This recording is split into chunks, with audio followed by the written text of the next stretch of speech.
Yemen, a country torn apart by war and hardship, might seem like an odd place for Israel to worry about.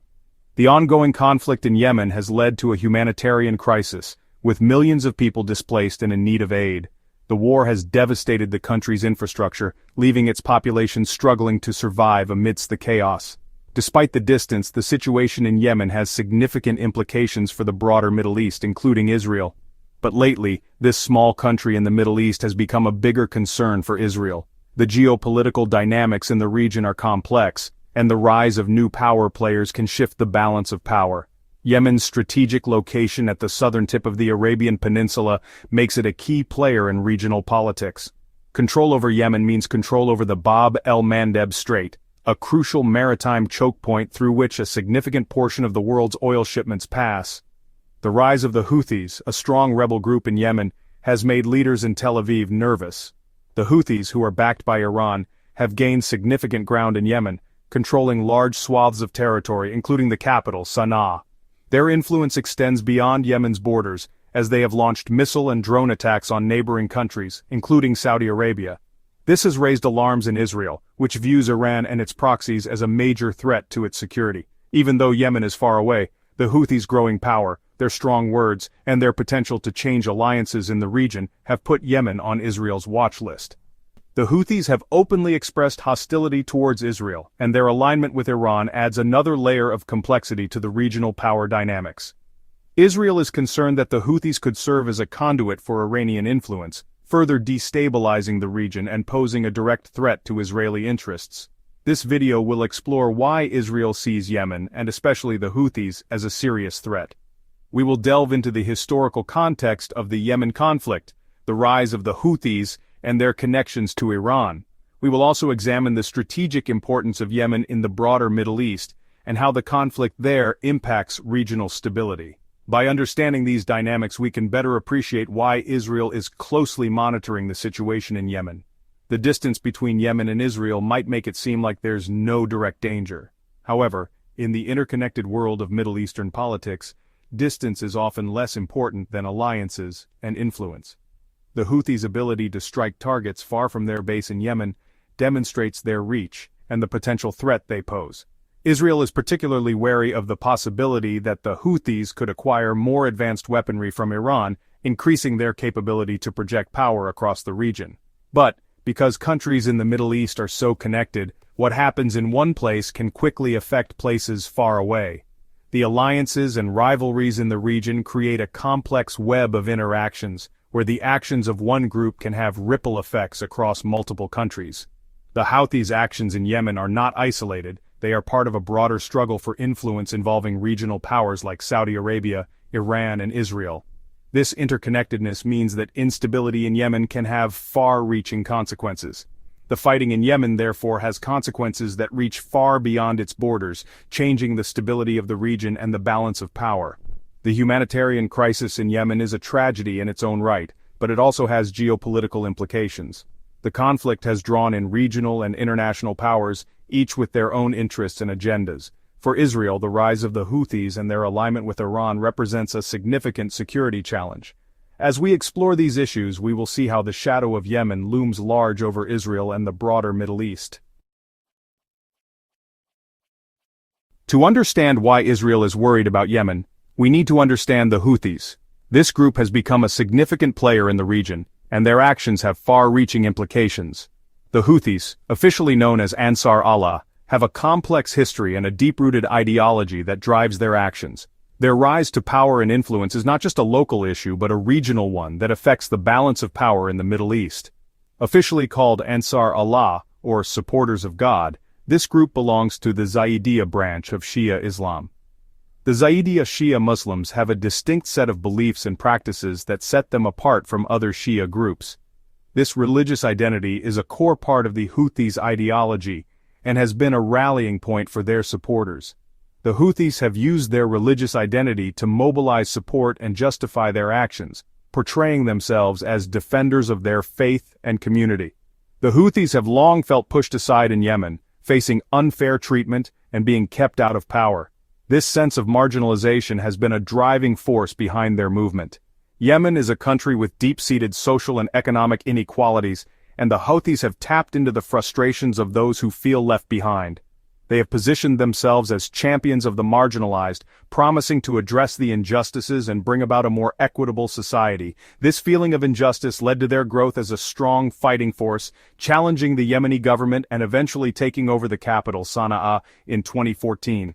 The takeover of Sana'a was a turning point in Yemen's history, marking the beginning of a new phase of conflict. The Houthis' military success was not just a result of their fighting skills, but also their ability to build alliances and exploit the weaknesses of their opponents. Their control of Sana'a gave them a strategic advantage and allowed them to consolidate their power. The Houthis aren't just a local group, they have ambitions that go beyond Yemen's borders. Their leaders have articulated a vision of regional influence, and they have sought to position themselves as a key player in the Middle East. This ambition has brought them into conflict with other regional powers and has made them a target for those who see them as a threat to the status quo. They're good at military strategy and have shown they can attack beyond Yemen's borders. Their use of advanced tactics and technology has allowed them to strike targets in neighboring countries, demonstrating their reach and capability. These attacks have not only caused physical damage, but have also sent a message to their adversaries that the Houthis are a force to be reckoned with. Their use of advanced weapons like missiles and drones has worried the region and the world. These weapons have given the Houthis a significant advantage on the battlefield and have allowed them to challenge more powerful adversaries. The proliferation of such technology in the hands of non-state actors is a cause for concern for many countries, as it increases the potential for conflict and instability. Plus, the Houthis are close allies with Iran, which gives them money, weapons, and supplies. This relationship with Iran has been a critical factor in the Houthis' ability to sustain their military campaign. Iran's support has not only provided the Houthis with the resources they need, but has also given them a sense of legitimacy and backing from a major regional power. This alliance has further complicated the conflict in Yemen and has drawn in other regional and international actors. This support from Iran makes Israel even more nervous because it sees Iran as its biggest enemy. The rivalry between Iran and Israel is one of the defining features of the Middle East's geopolitical landscape. Israel views Iran's influence in Yemen as part of a broader strategy to encircle and threaten it. The presence of an Iranian-backed group in Yemen is seen as a direct threat to Israel's security, and this has led to increased tensions and a heightened state of alert. The idea of an Iranian-backed group gaining power in Yemen, possibly controlling important waterways like the Bab el-Mandeb Strait, is something Israel finds very troubling. The Bab el-Mandeb Strait is a critical choke point for global trade, and control over this waterway would give the Houthis significant leverage. This strategic location is vital for the flow of oil and other goods, and any disruption could have serious economic and security implications. Israel, along with other countries, is deeply concerned about the potential for the Houthis to use their control of this area to further their agenda and destabilize the region. As the Houthis have become more powerful, they've also been speaking out more. Their rhetoric has evolved over time, becoming more sophisticated and targeted. Initially, their messages were primarily focused on local issues and grievances within Yemen. However, as their influence has grown, so too has the scope of their rhetoric. They now address regional and even global issues, positioning themselves as a significant player on the international stage. This shift in their communication strategy is not just about gaining support within Yemen, but also about sending a message to the wider world. What has caught Israel's attention is what they're saying. Often it includes threats against Israel. These threats are not just empty words, they are part of a broader strategy to position the Houthis as a formidable force in the region. By targeting Israel in their rhetoric, the Houthis are aligning themselves with other anti-Israel groups and movements, thereby strengthening their alliances and expanding their influence. This is a calculated move designed to increase their leverage and bargaining power in regional politics. Houthi leaders have repeatedly said that Israel isn't a real country and have promised to support Palestine. This stance resonates with many in the Arab world who share similar sentiments. By vocalizing their support for Palestine, the Houthis are tapping into a deep well of regional solidarity and historical grievances. This not only helps them gain support from like-minded groups, but also bolsters their image as defenders of the Palestinian cause. Their statements are carefully crafted to appeal to a broad audience, both within Yemen and beyond. While such statements are common in the Middle East, Israel is concerned because the Houthis have shown they can actually attack. Their military capabilities have grown significantly over the years, and they have demonstrated a willingness to use force to achieve their objectives. This makes their threats more credible and their rhetoric more alarming. Israel cannot afford to dismiss these threats as mere bluster, given the Houthis' track record of carrying out attacks. This adds a layer of urgency to the situation, as Israel must constantly be on guard against potential Houthi aggression. Their ability to launch cross-border attacks along with their angry words has led to worries that they could target Israel either directly or through other groups. The Houthis have shown that they are capable of striking targets far beyond their borders, and this has raised alarms in Israel. The possibility of the Houthis collaborating with other anti-Israel groups to launch coordinated attacks is a real concern. This potential for a multi-front conflict adds to the complexity and danger of the situation.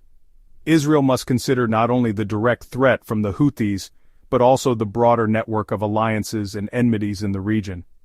Adding to the worry is the feeling that Israeli news often translates and presents Houthi statements in a way that makes them seem even more threatening. Media coverage can amplify the perceived threat, creating a sense of imminent danger. This can lead to heightened public anxiety and pressure on the government to take action.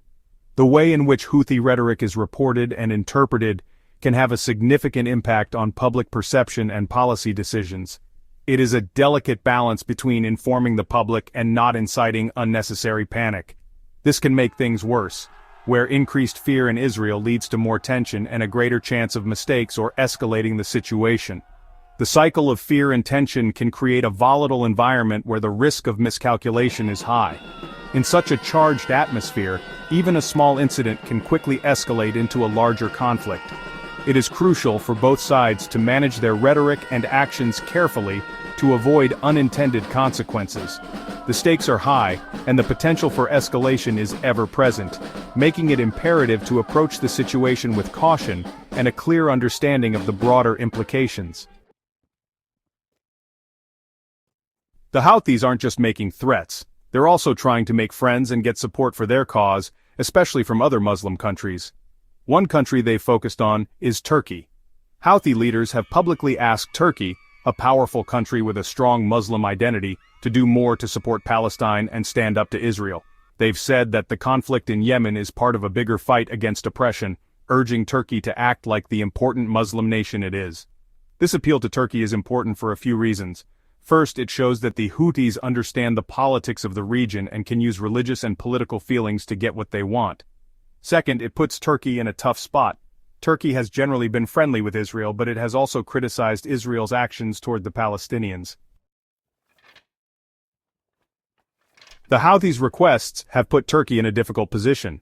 Turkey doesn't want to upset its Western allies by getting too close to the Houthis, who are seen as working for Iran. But Turkey also wants to stay influential in the Middle East and be seen as a defender of Muslims. So Turkey has been careful, sending aid to Yemen but not getting involved militarily. However, the Houthis keep asking for Turkey's help, and Turkey has its own goals in the region. This means Turkey's careful approach might not last. The possibility of Turkey and the Houthis working together worries Israel. It could create a stronger group of countries against Israel, making a difficult situation even worse. It also shows how complicated things are in the Middle East, where alliances can change and the enemy of your enemy isn't always your friend.